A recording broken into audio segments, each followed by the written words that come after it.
Assalamualaikum sobat, apa kabar kalian? Semoga kalian dalam keadaan baik-baik saja.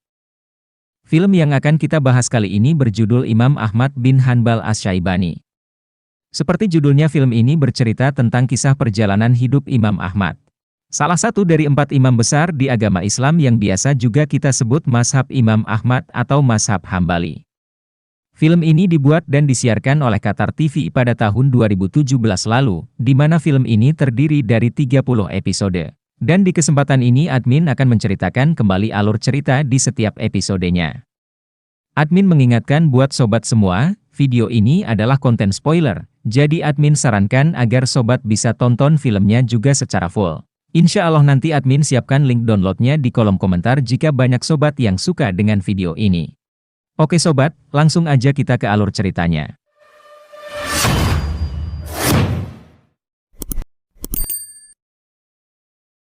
Film dibuka menampilkan kota Baghdad di masa kekhalifahan Amirul Mukminin Harun al-Rasyid.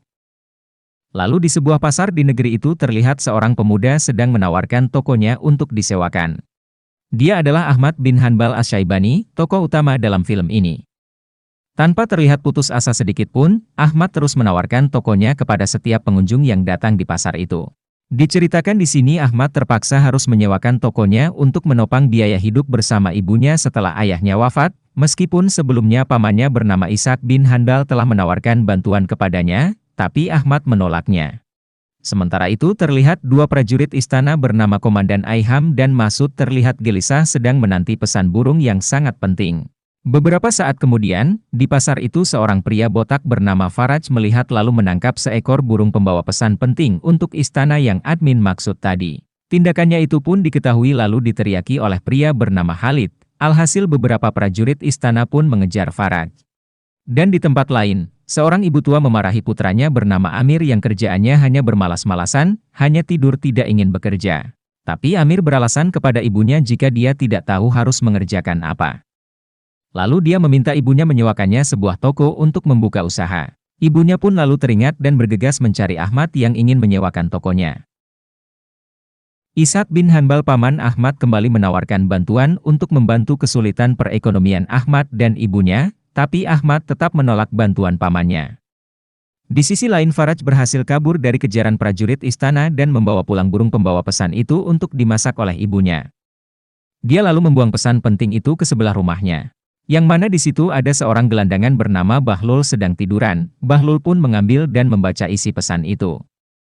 Kembali ke Ahmad yang didatangi oleh Ibu Amir yang akan menyewa toko miliknya. Dan setelah bertemu dengan Ibu Ahmad, toko itu pun sepakat disewakan kepada Ibu Amir. Sementara di istana, 2 prajurit yang menantikan pesan itu semakin gelisah dan ketakutan. Komandan Aiham sangat takut jika pesan itu sampai diketahui Amirul Mukminin Harun al-Rasyid. Dia pun segera memerintahkan Masud untuk mengerahkan banyak pasukan guna mendapatkan pesan burung itu kembali. Di waktu yang bersamaan Bahlul lalu tiba di pasar dan membacakan isi pesan tersebut dengan keras kepada semua orang. Dan ternyata isi pesan itu adalah sebuah kode rencana makar dan penyerangan terhadap istana oleh pasukan Saubah dan Komandan Aiham yang berkhianat. Orang-orang menertawakan apa yang dibaca Bahlul. Mereka menganggap kalau itu adalah sebuah syair yang indah dari Bahlul. Tapi berbeda dengan Ahmad bin Hanbal, dia bisa menerjemahkan maksud kode-kode dalam isi pesan tersebut. Ishaq yang mendengar ungkapan Ahmad menilai bahwa saat ini rakyat dan istana dalam keadaan bahaya, dia lalu berniat akan melaporkan hal itu kepada istana. Di sisi lain Faraj berdebat dengan ibunya tentang nasib mereka yang begitu-begitu saja masih sebagai orang miskin. Faraj ingin sekali menikah dengan wanita kaya yang bisa menjamin hidupnya. Tapi ibunya justru mencelanya, bagaimana mungkin pencuri sepertimu bisa menikah dan bekerja menghasilkan apapun. Mendengar kata yang menyakitkan dari ibunya Faraj lalu pergi.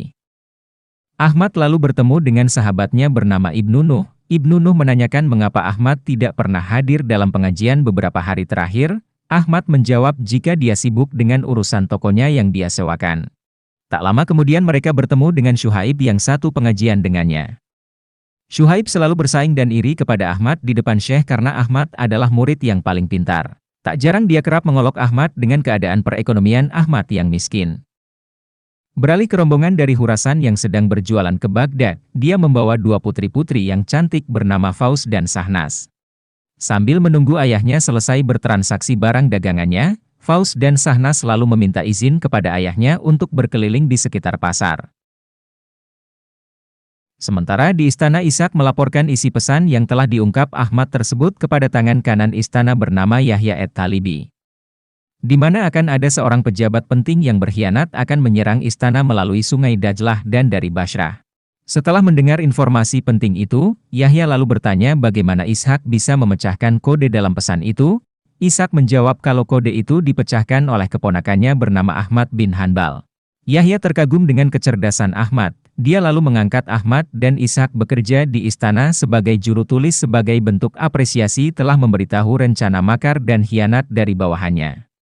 Kembali ke aktivitas pasar, Faust dan Shahnaz sedang asik melihat-lihat barang dagangan sambil berkeliling-keliling pasar. Tak lama kemudian mereka berdua tersesat dan terpisah, dan di waktu yang sama ayahnya juga sedang panik mencari keberadaan mereka. Di istana, Yahya lalu memberitahukan rencana makar dan penyerangan istana tersebut kepada Amirul Mukminin Harun al-Rasyid. Mendengar hal tersebut, Harun al-Rasyid sangat murka. Dia memang telah mencurigai pergerakan orang-orang Talibi yang selalu menginginkan kekuasaan di istana. Dia lalu memerintahkan Yahya untuk membawa dan menginterogasi Umar bin Aiham, komandan prajuritnya dan semua komplotannya yang dicurigai sebagai bagian dari Talibi yang berkhianat kepadanya. Di sisi lain terlihat Ahmad dan Ibnu Nuh sedang berjalan di pinggir sungai. Ahmad lalu mengeluhkan dilema dalam dirinya.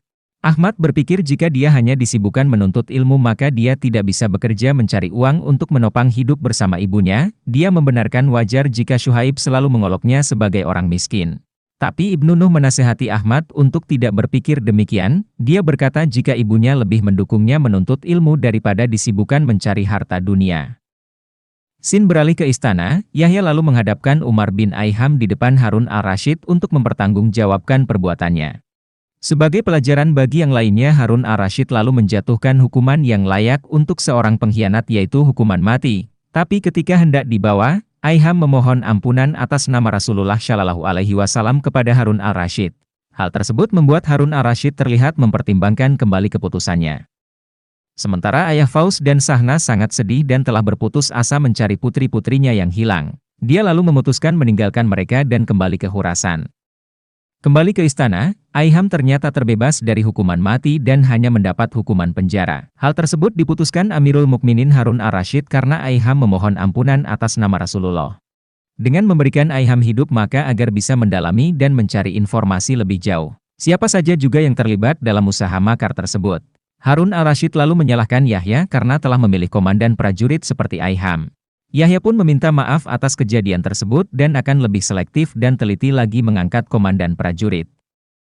Setelah itu Ishak lalu memberitahu kabar gembira dari istana kepada Ahmad, bahwa dia diangkat sebagai juru tulis di Baitul Hikmah sebagai apresiasi kecerdasannya telah memecahkan kode pada pesan burung itu. Sementara itu Faust terus berusaha mencari saudarinya dengan bertanya dari satu orang ke orang lainnya, hingga ia sampai di rumah seorang wanita. Wanita itu pun menawarkan bantuan untuk mencari saudari Faust yang hilang, tapi dia meminta Faust untuk beristirahat dulu di rumahnya mengingat hari mulai gelap. Dia berjanji akan membantu Faust esok harinya. Awalnya Faust menolak, tapi wanita itu terus memaksa Faust masuk ke rumahnya, akhirnya Faust pun menuruti wanita itu. Dan setelah Faust masuk, wanita itu justru menguncikan Faust dari luar. Hal itu tentu semakin membuat Faust panik dan takut.